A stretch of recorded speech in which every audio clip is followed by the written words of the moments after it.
On August 9, 2014, an event took place in Ferguson, Missouri, which soon attracted the attention of not only American society, but also the world community. On this day, around noon, there was a fatal encounter between 18-year-old Michael Brown, an African-American who recently graduated from high school, and 28-year-old white police officer Darren Wilson. The outcome of this meeting was tragic. Several shots fired from a police weapon led to Brown's death. This incident caused a flurry of emotions and generated public unrest, especially in light of conflicting testimony about how events unfolded. Ferguson is a small town of about 21,000 people located in the suburbs of St. Louis. Historically, the city had a predominantly white population, but demographic changes led to the fact that at the time of the events of 2014, more than 67% of Ferguson's residents were African Americans. Despite this, the local government structures and law enforcement agencies were dominated by whites, which caused discontent among part of the local population. Tensions between the police and the African American population of Ferguson had already existed long before the Michael Brown incident, but it was this event that became the catalyst for mass protests. The morning began for Michael Brown and his friend Dorian Johnson as an ordinary summer day. The young people were in the area, not far from the Ferguson market store. At about 11:50 a.m., according to surveillance cameras, Brown entered the store, where a minor incident occurred. Brown took a pack of cigars, reportedly did not pay for it. This case, recorded on video, will become an important part of the public discussion in the future. At about 12 p.m., police officer Darren Wilson, patrolling the area in his official car, noticed Michael Brown and Dorian Johnson walking down the middle of Canfield Drive. According to the police report, Wilson contacted the dispatcher and received a message about a suspected thief. The coincidence in time and descriptions between the crime in the store and what he saw in front of him attracted the officer's attention. Darren Wilson stopped near the young men and demanded that they step back onto the sidewalk. This was the first moment of contact between the policeman and Brown, which would soon turn into a tragedy. After the shots rang out around noon, Michael Brown remained lying on the ground. His body was left on the street for almost 4 hours, which caused discontent among local residents, many of whom began to gather around the scene.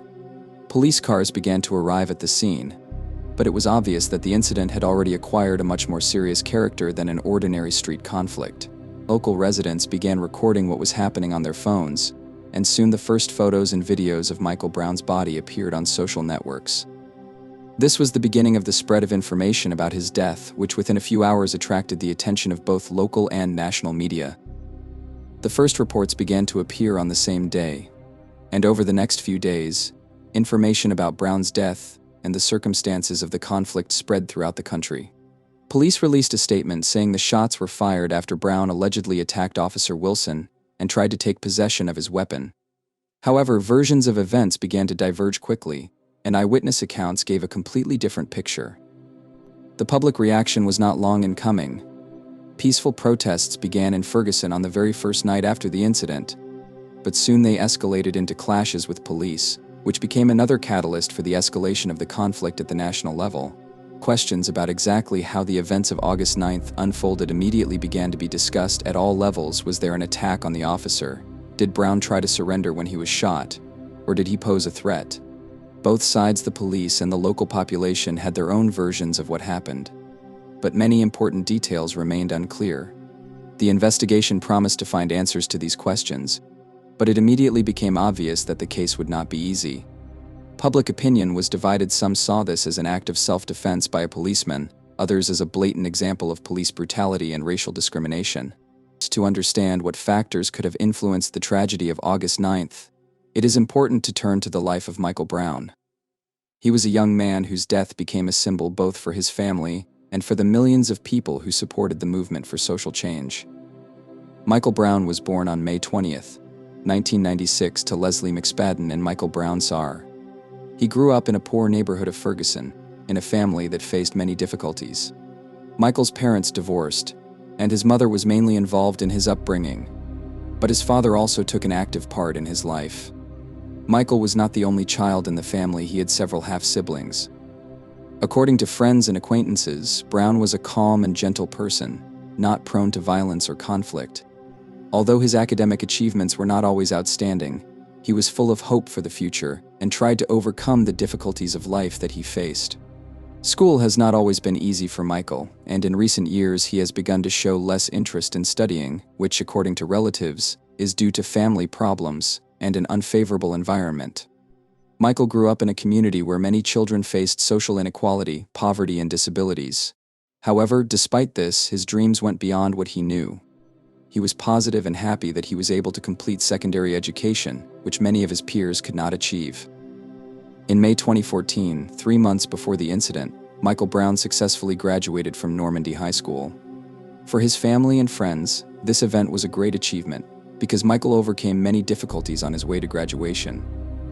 Graduation marked a new stage in his life for him, and his parents were full of hope for a bright future for their son.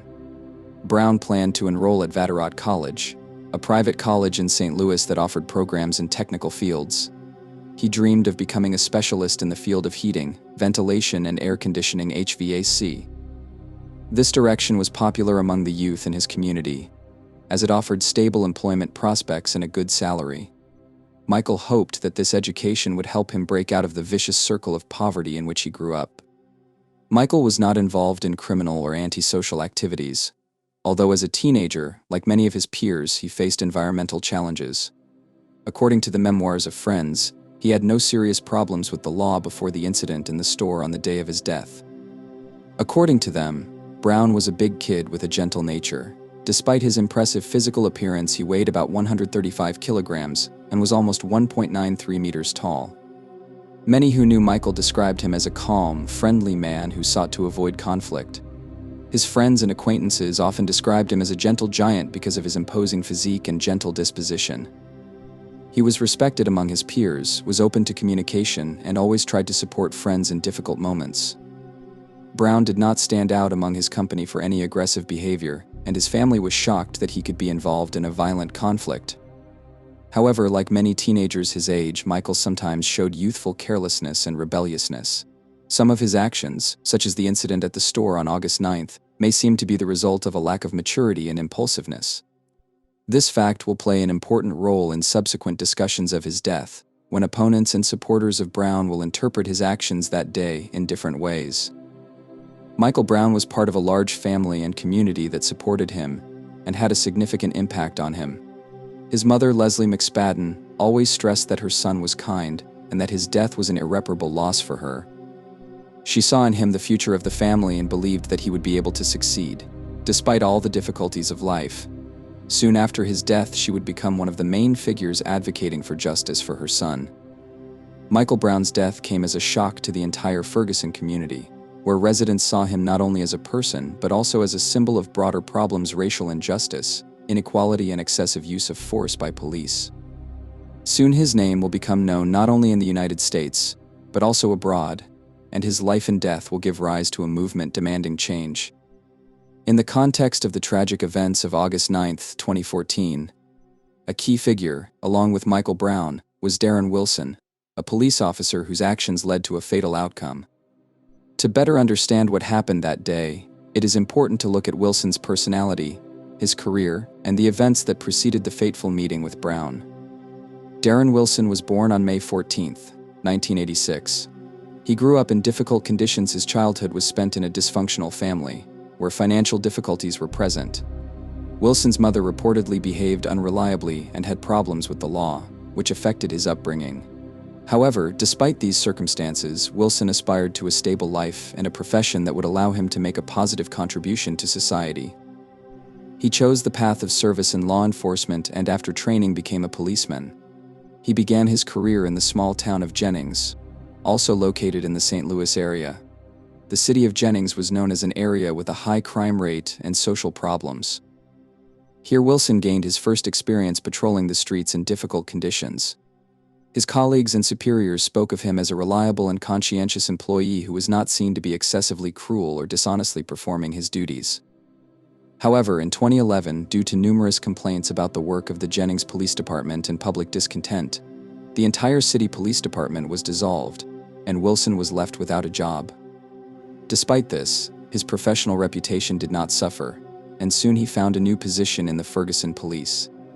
This small town also faced a number of social problems, including high levels of poverty and strained relations between local residents and the police. By joining the Ferguson Police Department, Darren Wilson became part of a team that was predominantly made up of white officers, despite the fact that the city's population was predominantly African American. These demographic differences reflected the deeper social tensions that had existed in the city over the years. At the time of the events of August 9th, Wilson had been working for the Ferguson Police for about 3 years.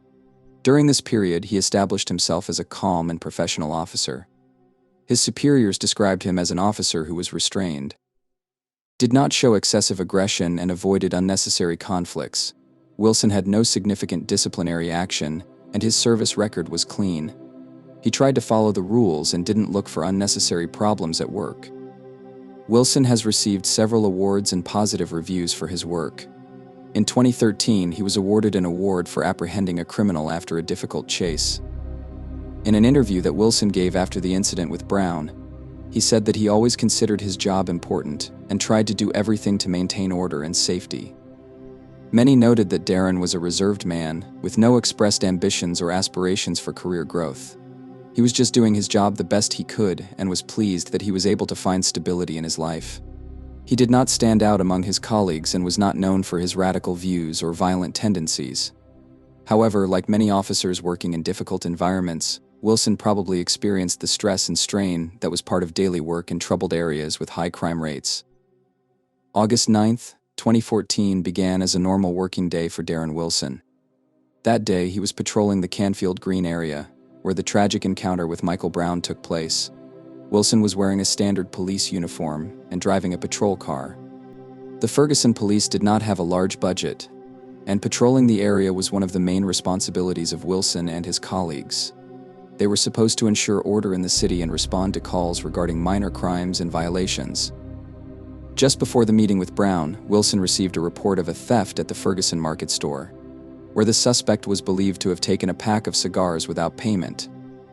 When Wilson saw Michael Brown and his friend Dorian Johnson walking down the street, he stopped them, which was the beginning of a chain of events that would lead to tragedy. After it became known that it was Darren Wilson who shot Michael Brown, public attention sharply focused on him. Within a few days, his personality, career, and actions became the subject of heated discussions in the media and social networks. Many immediately began to accuse Wilson of racism and excessive use of force, while some defended him, arguing that he acted within his job description and was forced to defend his life. Others viewed this case as another example of police brutality against African Americans. Wilson himself did not make public comments at first, as the investigation was in full swing. However, he was soon forced to testify and explain his actions that day. According to Darren Wilson, Michael Brown did not respond to his order at first and continued walking down the road. Then Wilson drove closer and again demanded that the young people move to the sidewalk. At that moment, a verbal conflict began. According to Wilson, Brown reacted sharply to his order and began to object rudely, using obscene language. During this verbal confrontation, Wilson got out of the car and tried to detain Brown. According to the police statement, Michael Brown suddenly attacked him, and a struggle ensued. Wilson claimed that Brown tried to grab his arm through the open car window and even tried to take possession of his service weapon. At this stage of the conflict, Wilson repeated his orders several times and, according to the officer himself, felt that his life was in danger. At that moment, he fired for the first time while in a patrol car. The struggle between Wilson and Brown lasted for several seconds. After the first shot, Michael Brown walked away from the car. At this stage, many testimonies began to diverge. Wilson stated that Brown turned around after retreating and moved towards him again, which was the reason for the subsequent shots. As a result, Wilson fired a series of shots and Brown, having received several wounds, fell to the ground. Michael Brown was killed on the spot. The final autopsy report showed that he had received 6 gunshot wounds, 2 of which were fatal. His body was left lying on the road for about 4 hours while police and investigators examined the scene. This fact that Brown's body remained in place for so long caused a storm of indignation among local residents, who began to gather around the scene of the incident. Many of those who came to the scene claimed to have seen Brown standing with his hands up before Wilson fired, and that his death was unjustified. It was this image of Brown with his hands up that became a symbol of the protests that followed the incident. However, the police and Wilson's version was different. The officer claimed that he acted in self-defense and shot Brown only after he posed a threat to his life. Other witnesses nearby confirmed or denied this version. Some claimed to have seen Brown actually try to escape and then turn around and walk towards Wilson. Other evidence obtained later suggested that Brown could have moved towards the officer in a threatening manner. These disagreements became the foundation for subsequent public and legal debates. Each of the parties, both Wilson's defenders and those who sided with Brown, relied on the testimony of witnesses who confirmed their point of view. However, there is still no crystal-clear picture of exactly what happened in the last moments of Brown's life. Ferguson police responded to the incident almost instantly. The scene was cordoned off and a preliminary check began. However, the presence of Brown's body on the road for several hours has become a serious problem in terms of public perception. Residents of the area began to gather around, expressing dissatisfaction with the fact that the police did not provide information and were slow to clean up the body. Shortly after, the police press service issued the first statement claiming that Wilson acted in self-defense, as Brown allegedly attacked the officer and tried to take possession of his weapon. However, this version of events has raised doubts among many, especially among local residents and supporters of the Brown family. The incident quickly attracted national media attention, and soon the news of Michael Brown's death spread throughout the country. A wave of protests began, and the incident itself became the subject of discussion at the highest levels of government. After the death of Michael Brown, witness testimony became a key point in the investigation and public discussion. Their versions of events differed and sometimes contradicted each other, which made it much more difficult to establish an objective picture of what happened on August 9, 2014. The contradictions in the testimony became the basis for lengthy debates both in the courtroom and in the media. One of the first witnesses to testify was Dorian Johnson, a friend of Michael Brown, who was with him at the time of the meeting with police officer Darren Wilson. According to Johnson, he and Brown were walking along Canfield Drive when Wilson's patrol car stopped nearby. The officer shouted an order from the car for them to move to the sidewalk, but according to Johnson, the dialogue began with rudeness and aggression from Wilson. Johnson claimed that Brown did not resist the officer, but there was a verbal altercation between them. Then, he said, Brown took a few steps back from the car after a policeman grabbed his arm through an open window. Johnson claimed that Wilson tried to pull Brown into the car, but he broke free. Further, according to Johnson, Brown began to move away from the car, raising his hands to show that he was not a threat, and at that moment Wilson fired several shots. These testimonies became key to subsequent public protests and the slogan "Hands Up, Don't Shoot." However, Johnson later admitted that at the time of the shots he was a little to the side and could not see all the details of the conflict. His testimony was repeatedly questioned, especially by Wilson's defenders and supporters of the police, who argued that he could be biased in his assessments, being a close friend of the deceased. Along with testimony condemning Wilson's actions, there was evidence supporting the officer's version. Several residents of the area, whose names were not disclosed later, testified that Brown did behave aggressively. These witnesses claimed to have seen Brown turn around and walk towards Wilson despite orders to stop. According to them, it was at this moment that the officer was forced to open fire, defending himself. A special role in the investigation was played by testimony confirming that Brown actually tried to take the weapon from Wilson at the time of the struggle near the patrol car. According to some witnesses, this moment was key in the officer's decision to use firearms. They argued that if Brown had taken possession of the weapon, the consequences could have been fatal for Wilson himself.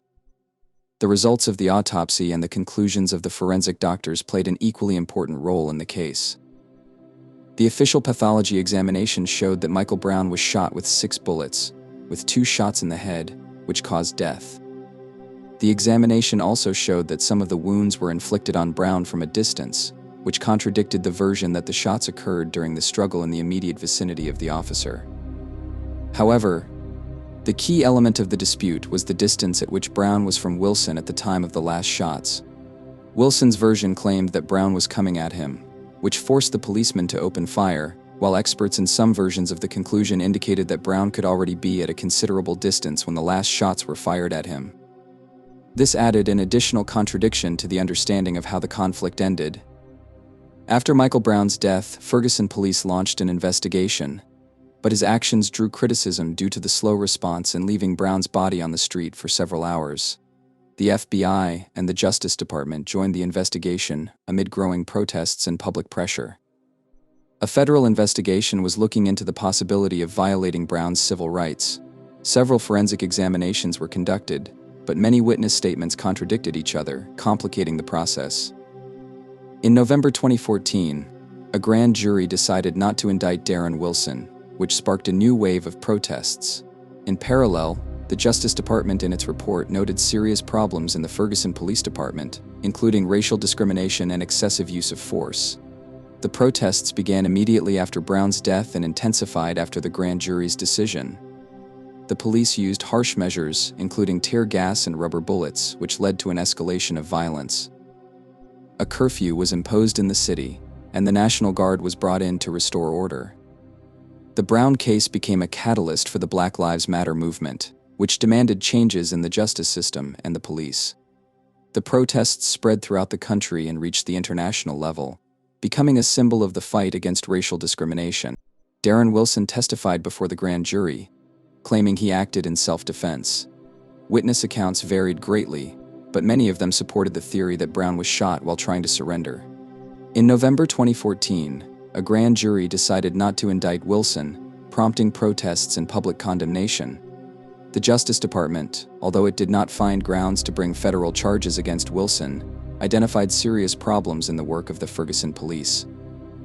After the incident, discussions began on police reforms. The Department of Justice conducted an investigation into the work of the Ferguson police, revealing systemic problems related to racial discrimination and excessive use of force. The case led to a discussion of national reforms, including increasing police transparency, the use of body cameras, and changing the use of force.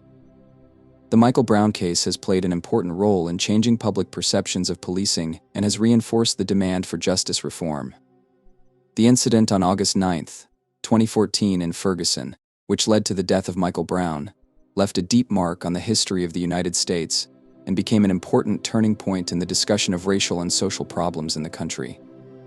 The tragedy exposed the tense relations existing in American society between the police and African American communities, especially in those cities where social and economic inequalities have historically developed.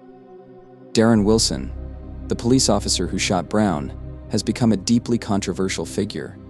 During the investigation, he claimed that he acted in self-defense, protecting his life from the threat from Brown. Nevertheless, the testimony of witnesses and the results of the examinations raised many questions as to whether the threat was real and whether the incident could have been resolved without a fatal outcome.